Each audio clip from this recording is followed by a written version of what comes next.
Hey, Katie. We have, The Secret of Redgate Farm.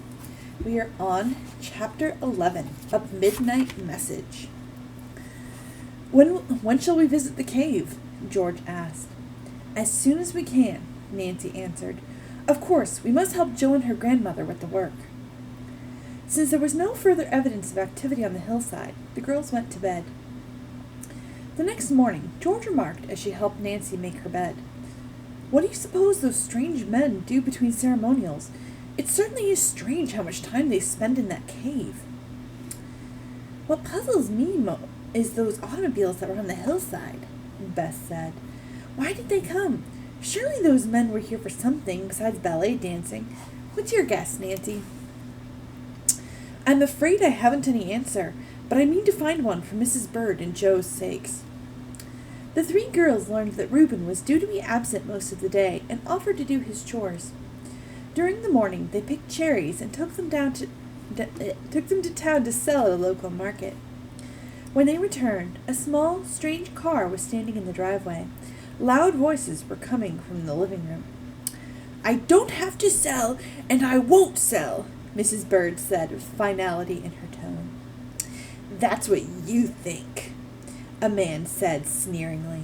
But you're going to lose this farm, and I can buy it cheaper from the bank. Why don't you sell it to me and make a little profit? Then you can go to the city and take life easy. We don't want to go to the city, Joanne spoke up. We're getting along all right here. More boarders are coming soon, and we are paying off our back mortgage interest, so we don't have to sell. Outside, Nancy, Bess, and George looked at one another. The insistent buyer again! Fervently, they hoped that Mrs. Bird would not weaken in her decision. A moment later, they felt relieved. I will say good afternoon, Mr. Kent, Mrs. Bird said. Thank you for your offer, but I cannot accept it. You'll be sorry. You'll regret this, the caller stormed. He came out the screen door, slamming it viciously behind him. Nancy stared at him in surprise.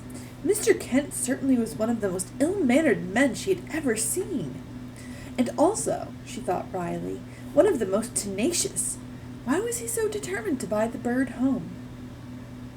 Mr. Kent, his face red with anger, stepped into his car and sped off, but not before he gave Nancy and her friends a baleful look, an aggressive look. Nice disposition, George commented sarcastically. I hope he never shows up again, Bess said firmly. The girls found Mrs. Bird and Joanne quite shaken.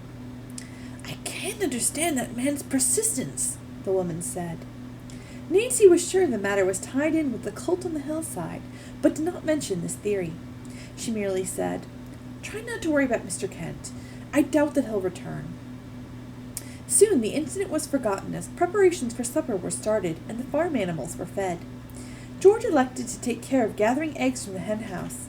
Bess gave the horse hay and water. I'll get the cow, Nancy offered, and went off toward the pasture to drive Primrose in. But the cow was not there.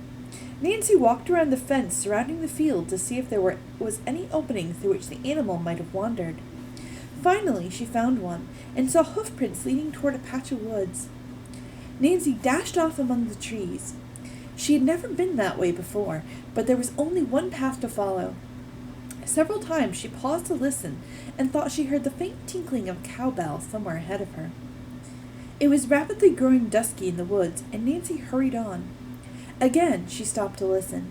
She could hear the cowbell distantly now. Primrose can't be far ahead, she thought in relief, and went in that direction. Nancy finally caught sight of the Jersey contentedly munching grass on the hillside beyond.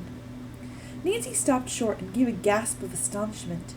The sound of the cowbell had brought her to the mouth of the cave. I can hardly believe it, she almost exclaimed out loud. This must be the other opening near the nature camp Jo told me about. Eagerly, Nancy rushed toward the cave, but no sooner had she peered into the dark entrance than she was startled by the crackling of a twig behind her. Nancy wheeled to find a man standing not 3 feet from her. He seemed to have risen from the bushes which hid half of the opening of the cave. Instantly, it flashed through Nancy's mind He had been stationed there to see that intruders did not enter. "What are you doing here?" he asked, his voice cold as steel. Nancy recoiled. The man stood in the shadows of the shrubbery, so she could not see his face distinctly. But at the sound of his voice, she knew instantly she was in danger. "I must persuade him I wasn't spying," she thought desperately. "Better speak up," the man snarled. "What are you doing here, girlie?" "I was hunting for that cow," Nancy replied as casually as possible. She pointed to the Jersey, which was grazing a short distance away. She held her ground defiantly. There was a moment's silence. Nancy could feel that the man was staring at her, as if undecided whether or not to believe her. "So you were after the cow?" the lookout growled. "Then why are you by this cave?" "Why, I was just wondering what's inside," Nancy said innocently. "Surely there's no harm in looking." "You've no business around here," the man snapped. "This property belongs to members of the Black Snake Colony." "Oh!" Nancy exclaimed in a pretended awe. "Then you must belong to the colony. How very interesting." The man made no response to Nancy's remark. Instead, he muttered, "Round up that old cow of yours and get out of here, and don't come trespassing again." Nancy knew she would gain nothing by arguing. Obediently, she overtook the cow and headed her back toward Redgate. The man watched until Nancy disappeared into the woods. As soon as she had started the cow down the path, however, Nancy quietly retraced her steps. She reached the edge of the woods just in time to catch a glimpse of the man entering the cave. "That proves he's one of the Black Snake group," she told herself. He was acting as a guard for them. For an instant, Nancy was tempted to follow, but common sense told her not to press her luck. The lookout seemed determined enough to make trouble for her if she took the chance. Reluctantly, the young sleuth turned back toward the farm. It was clear to Nancy that the entire business of the Black Snake group was anything but open and above board. Obviously, they were afraid that some of the country folk would attempt to investigate. When Nancy finally reached the barn and Joanne began to milk Primrose, the other girls plied their friend with questions. We were beginning to worry," Joanne said in relief. "I wouldn't have let you go alone if I'd known this cow of ours would stray so far." "I'm glad I went," Nancy said quickly. She then told the others what had taken place near the mouth of the cave. They gasped in astonishment upon hearing of her encounter with the lookout. "Weren't you frightened when he sprang up out of nowhere?" Bess asked, giving Nancy an admiring glance. "I'd have fainted on the spot." "That's an easy way out if I ever heard one," Nancy commented with a laugh. "Girls don't faint these days," George scoffed. "Probably you'd have screamed and brought all the members down on you. They'd have dragged you off and put an end to you." "Thanks, George," Bess muttered. "You say the nicest things." "Well, girls, talk all you like," Nancy added, "but don't lose your nerve altogether. I still want to get a closer look at that cave." "Not tonight," Bess said firmly. Nancy smiled. "I hope there won't be a ritual on the hillside tonight. We've been too busy to get our costumes ready." The girls watched, but the distant landscape remained dark. Finally, they went to bed. Not long afterward, Nancy was roused from a fitful slumber by the stopping of a car not far from her window. She hopped from bed and went to peer out. A tall, slender woman who wore her hair piled high was walking to the front door. Nancy leaned out the window and called, "What is it you wish?" "Nancy Drew, is she here?" "Yes, I'm Nancy."